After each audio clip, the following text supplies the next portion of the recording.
Well, I've been fortunate enough to play Major League Baseball for 7 different teams, which puts me in front of actually about 8 different hitting instructors, managers, coaches in general, a lot of different general managers. Minor league career was long, sometimes too long. It was very difficult for me. Was not the most talented, relatively speaking, when I'm comparing myself to other professional ball players. Made me work extremely hard.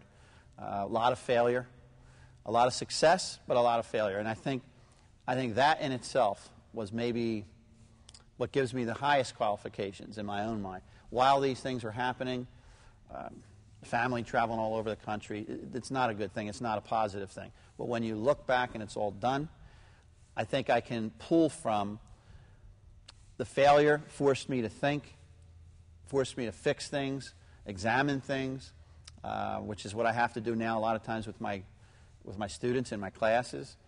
The success gave me the feeling that I'm sure a lot of the kids in my classes have.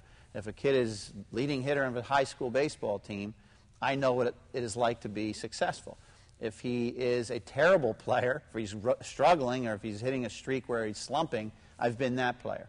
I've actually been the player. I've told students in my classes, I've been the player that goes to the ballpark and hopes that I'm not in the lineup. I don't know how many people have done it, or at least how many people would want to admit that, but I've done that. I've driven to the Major League Shea Stadium and hoped that I'm not in the lineup because that's how low my confidence is, but yet have to play that day. So I think that's a long way of me saying I have been every player that there is. So I've seen through their eyes, and I've felt through their emotions what it's like to be all those different types of players, and I believe that helps me to teach. On the other hand, as a coach now, I've been able to coach at every level. And the academy now flips it for me. It helps me doing classes and seeing how some students respond to the way that you say things, or whether you raise your voice or you don't raise your voice. That has helped me become a better coach. And it's funny how that kind of flipped around for me. But I see, because I have a league down here and I drive around in a golf cart and I watch other coaches at the youth level, I see a lot of times things that I can say to myself, boy, I don't think I would do it that way. Shouting at a kid for when he makes a mistake is probably not the way I would do it.